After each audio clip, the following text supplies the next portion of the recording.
और चलिए बताते हैं आपको, राजधानी दिल्ली में प्रशासन की नाक के नीचे चल रहा है काला कारोबार। एक ऐसा कारोबार जिससे दिल्ली की आबोहवा प्रदूषित हो रही है। दिल्ली में पर्यावरण को नुकसान पहुंच रहा है, लेकिन इस काले कारोबार पर अब तक रोक नहीं लगी है। प्रशासन हाथ पर हाथ धरे बैठा है और लोग बेबस हैं।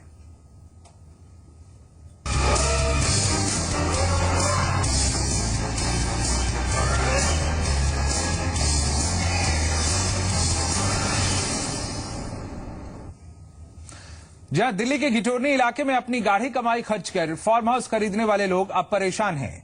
इस इलाके में पिछले कुछ सालों से तेजी से अवैध तरीके से वेयर हाउस बनाए गए हैं। इन वेयर हाउसेज के कारण यहां रात दिन बड़ी बड़ी गाड़ियों का आना जाना लगा रहता है। इससे पूरे इलाके में ट्रैफिक जाम और प्रदूषण की समस्या खड़ी हो गई है। स्थानीय लोगों का यह कहना है कि प्रशासन से मामले की शिकायत करने के बाद भी इन अवैध वेयर हाउसेज पर कोई कार्रवाई नहीं होती। मैंने कपड़ा देख ले रहे जुर्माना एक बार।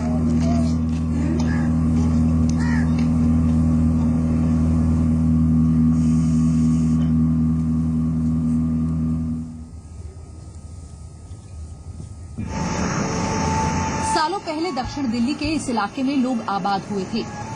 सपना था भागदौड़ से दूर शांति से जिंदगी गुजारने का। घिटोरनी में खेती की जमीन पर फार्म हाउस बनाए गए थे। तब सरकार ने बेहद कड़ी शर्तों के साथ इन फार्म हाउस को मंजूरी दी थी। पर्यावरण के लिहाज से बेहद संवेदनशील इस इलाके में व्यावसायिक गतिविधियों पर रोक लगाई गई थी, लेकिन आज की तस्वीर बिल्कुल जुदा है। पैसे कमाने के लिए इलाके के कई फार्म हाउसेस को वेयर हाउस में तब्दील कर दिया गया है। यूं तो पूरे घिटोरनी की कहानी एक सी है, लेकिन सिल्वर ओक इलाके में हालत सबसे खराब है। जानकार कहते हैं कि घिटोरनी में जो कुछ भी हो रहा है वो फार्म हाउस की मंजूरी के वक्त बनाए गए नियमों की अनदेखी है। जो घिटोरनी का इलाका है वो जोन जे में आता है, जोन जे फॉर जापान या जयपुर। और ये जो इलाका है ओरिजिनली रूरल एरिया कहलाता था और मास्टर प्लान 2021 में इस अर्बन एक्सटेंशन के जैसे इसको डेजिग्नेट किया गया है। और इसमें दो लैंड यूज इसमें प्रीडोमिनेंट हैं। एक तो लो डेंसिटी रेसिडेंशियल एरिया जिसे हम फार्म हाउसेस कहते हैं, जिसमें कि 1 एकड़ का मिनिमम फार्म हाउस होगा। 20 FAR अलाउड है विदाउट पेनल्टी, और कोई कॉमर्शियल एक्टिविटी अलाउड नहीं है जैसे वेयर हाउसिंग है या माइनिंग है। आज पूरे घिटोरनी में फार्म हाउस के अलावा क्रशर और मिक्सिंग प्लांट ही नजर आते हैं। कमर्शियल गतिविधियां बढ़ने का नतीजा ये है कि यहाँ रहने वाले आम लोगों को भारी परेशानी होती है। अवैध तरीके से गाड़ियों की पार्किंग होती है। इस पूरे इलाके में ट्रैफिक जाम रहता है। इन कमर्शियल गतिविधियों से प्रदूषण के मारे यहाँ लोगों का रहना मुहाल भी हो गया है। सारा एनवायरनमेंट दूषित होता जा रहा है। कई लोगों को यहाँ पर, गांव वालों को भी और बाकी जो लोग रह रहे हैं उनको सांस के लेने में भी समस्या हो रही है। और मैं ये चाहूंगा कि ये जल्दी से जल्दी, जो कि दिल्ली में सीमेंट मिक्सिंग प्लांट अलाउड नहीं है, मुझे नहीं पता ये किस ढंग से किन अथॉरिटीज की शय लेके ये यहाँ पर चल रहा है। जहाँ तक कि हमारी जानकारी जाती है और जो हम बार बार अखबारों में भी पढ़ते हैं, उसके हिसाब से ये बिल्कुल भी अलाउड नहीं है, ना होना चाहिए। उसके बावजूद हमारे को काफी परेशानियां झेलनी पड़ रही हैं इधर। यहाँ अवैध तरीके से व्यापारिक गतिविधियों को अंजाम दे रहे लोगों का खौफ इतना है कि आम लोगों को अपनी जिंदगी पर खतरा मंडरा रहा है। पुलिस से शिकायत करने पर लोगों को धमकी दी जाती है। थ्रेट तो ऐसे सीधा आके मुंह पे तो थ्रेट नहीं देते, मगर इनडायरेक्ट थ्रेट्स आते हैं, जैसे गाड़ी रोक ली जाती है। और प्रॉब्लम आती है कि बच्चे आते रहते हैं रात को, छोटे बच्चे, बीवी है, लेडीज अपने आप गाड़ी चलाती हैं।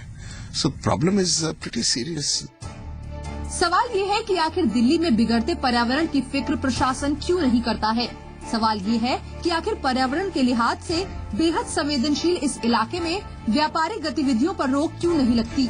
आखिर प्रदूषण रोकने के नाम पर दिल्ली में ऑड इवन जैसे फॉर्मूले तो लागू किए गए, लेकिन दक्षिण दिल्ली में प्रशासन के नाक के नीचे जो हो रहा है उस पर रोक क्यों नहीं लगती। दिल्ली से सर्वेश कुमार के साथ ब्यूरो रिपोर्ट, इंडिया 24/7। और दिल्ली में चल रहे इस फार्म हाउस के फर्जीवाड़े पर ज्यादा जानकारी के लिए बात करेंगे अपने संवाददाता से। इंडिया 24/7 संवाददाता सर्वेश हमारे साथ न्यूज रूम से जुड़ गए हैं। सर्वेश, पर्यावरण की चिंता तो है ही, लेकिन सबसे पहले ये बताइए कि यहाँ पर फार्म हाउस की इजाजत देने में जो सख्त शर्तें थी, इनके बाद यहाँ इजाजत दी गई थी, उन शर्तों का क्या हुआ जब उसी फार्म हाउस के नाम पर वहां पर धड़ल्ले से वेयर हाउस बनाए जा रहे हैं, वेयर हाउस का काम लिया जा रहा है, व्यापारिक गतिविधियां की जा रही हैं। तो ये नियम कानूनों का पूरी तरह से धज्जियां उड़ाना है। प्रशासन इसके लिए जिम्मेदार है, निगम जिम्मेदार है, किसकी जिम्मेदारी बनती है और कौन से अधिकारी हैं, किस कारण से वो इस पर कार्रवाई नहीं करते? देखिए जी, ये जो वेयर हाउस बने हुए हैं वो सिर्फ उन्हीं लोगों के लिए मुसीबत नहीं है जो फार्म हाउस में लोग रहते हैं, आसपास के लोग, बल्कि ये उन सारे लोगों के लिए मुसीबत है जो गांव के लोग हैं, जो आसपास के लोग हैं। और इसके लिए जिम्मेदार सीधे सीधे साउथ एमसीडी की बात करें कि जिसके एरिया में वो आता है। और जब वहां हम गए, उन लोगों से जानना चाहा तो उन्होंने बताया कि कई ऐसी कंप्लेन है जो उन्होंने साउथ एमसीडी में की है। और जब इस चीज को जानने के लिए हम साउथ एमसीडी गए तो साउथ एमसीडी के मेयर बदल गए हैं। उनका ये कहना था कि हमें यहाँ ज्वाइन किए हुए 10 दिन हुआ है, हमारी जानकारी नहीं है। जबकि पिछले 3 साल से लगातार लोग कंप्लेन कर रहे हैं, उस पर कोई सुनवाई नहीं कर रहा है। और जब साउथ एमसीडी के लोगों ने हमसे ये कहा कि मास्टर प्लान 2021 में इस तरह के नियम है कि लोग उसका इस्तेमाल कर सकते हैं, तो फिर हमने उन लोगों से मुलाकात की जिन्होंने मास्टर प्लान 2021 को बनाया था। जब हम उनसे जानना चाहे तो उन्होंने साफ और स्पष्ट लफ्जों में ये कहा कि इसके लिए अलग अलग जो एरिया है वो बांटी गई है और फिलहाल जहां पे फार्म हाउस है जिसको वेयर हाउस के रूप में वो इस्तेमाल कर रहे हैं वो गलत है। और इसके लिए पहले भी आवाज उठाई गई थी, लेकिन जो इसके लिए जिम्मेदार लोग हैं, जो प्रशासनिक इकाई है, उन्होंने कोई काम नहीं किया, उन्होंने इसका विरोध नहीं किया, जिसकी वजह से इनका हौसला और बढ़ता गया।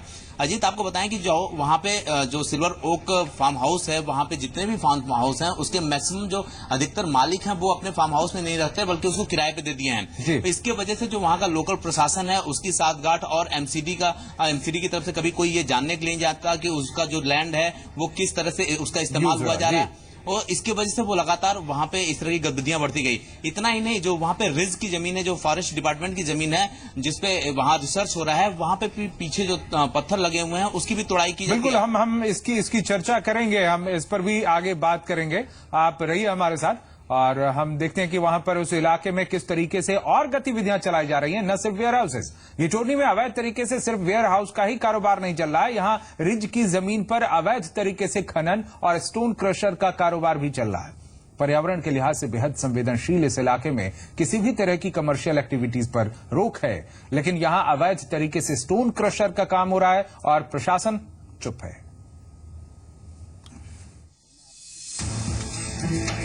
हिटोरनी में रहने वाले लोगों की परेशानी सिर्फ वेयर हाउस से नहीं है। परेशानी की दूसरी बड़ी वजह है अवैध स्टोन क्रशर। इस इलाके की पथरीली जमीन को सरकार ने रिज एरिया घोषित किया था। पर्यावरण के लिहाज से बेहद अहम होने के कारण यहाँ किसी भी तरह के खनन की मनाही थी, लेकिन आज पूरे इलाके में पत्थर खोदने का काम जोरों शोरों से चल रहा है। अवैध तरीके से हो रहे पत्थरों के इस कारोबार से पर्यावरण पे तो बुरा असर पड़ ही रहा है। यहाँ रहने वाले लोगों को कई परेशानियों का सामना करना पड़ रहा है। अनलीगल प्लांट लगा हुआ है यहाँ पे और यहाँ पे पोल्यूशन की बहुत ज्यादा प्रॉब्लम है। यहाँ पे हम रहते हैं तो ऑब्वियसली यहाँ पे धूल मिट्टी ज्यादा होती है, पोल्यूशन की वजह से प्रॉब्लम होती है, सांस में प्रॉब्लम होती है, ऐसे काफी बीमारियां बढ़ती हैं। दिक्कतें होती है भैया, एक तो घर में गंद बहुत ज्यादा होती है, कई बार सफाई करते हैं, सफाई नहीं हो पाती है, बार बार गंद हो जाती है और हमारे इन्फेक्शन हो रहा है। सवाल ये है कि राजधानी में चल रहे इस अवैध कारोबार पर किसी की नजर क्यों नहीं जाती? इस सवाल का जवाब है भ्रष्टाचार। स्थानीय लोग बताते हैं कि भ्रष्टाचार के कारण यहाँ अवैध खनन और अवैध वेयर हाउस पर कार्रवाई नहीं होती। लिहाजा इंडिया 24/7 ने इस मामले को दक्षिण दिल्ली नगर निगम के महापौर के सामने उठाया।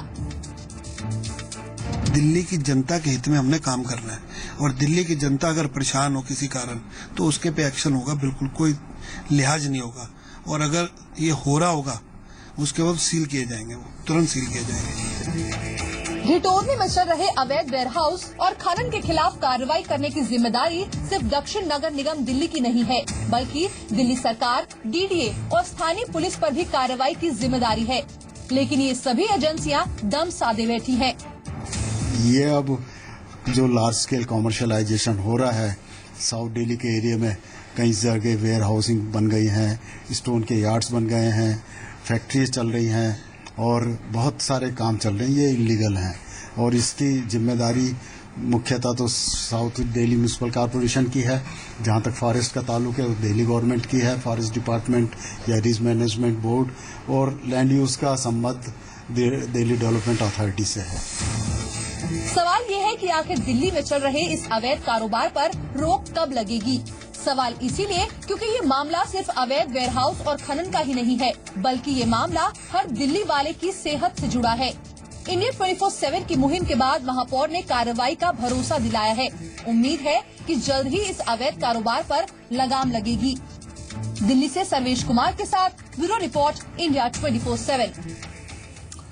सर्वेश, आपने सही कहा, हमारे साथ संवाददाता जुड़े हुए हैं न्यूज रूम से। सर्वेश, ये बिल्कुल सही बात है कि केवल वेयर हाउस नहीं बल्कि यहाँ तो अब रिज की जमीन पर खनन भी हो रहा है, स्टोन क्रशर लगे हुए हैं वहां पर। सबसे बड़ी हैरानी की बात यह है कि दक्षिणी एमसीडी हो या फिर इसके लिए जिम्मेदारी फॉरेस्ट विभाग की हो, डीडीए की हो, दिल्ली पुलिस की हो, किसी ने भी इस पर उस तरीके से ध्यान, इतनी सारी एजेंसियां हैं, कोई क्यों नहीं इस पर कार्रवाई करता? क्या इसमें भ्रष्टाचार एक बड़ा कारण है?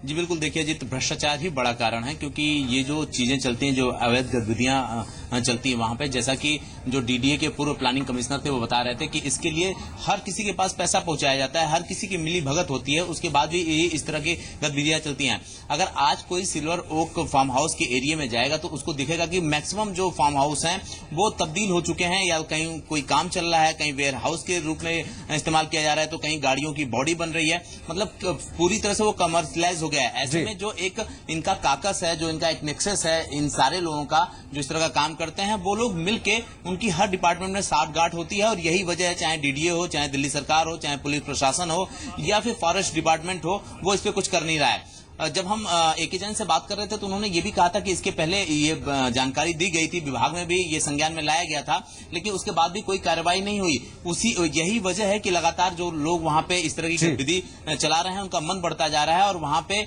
इस तरह की गतिविधियां और ज्यादा हो गई हैं। बहुत बहुत शुक्रिया आपका जानकारी देने के लिए सर्वेश। तो जिस तरीके से इसके पीछे भ्रष्टाचार कारण बताया जा रहा है, इस पर रोक लगाना बेहद जरूरी है, नहीं तो आम लोग सफर करते रहेंगे। बहरहाल बढ़ते हैं खबरों में आगे। जमीन घोटाले में फंसे महाराष्ट्र के मंत्री एकनाथ खड़से की कुर्सी चली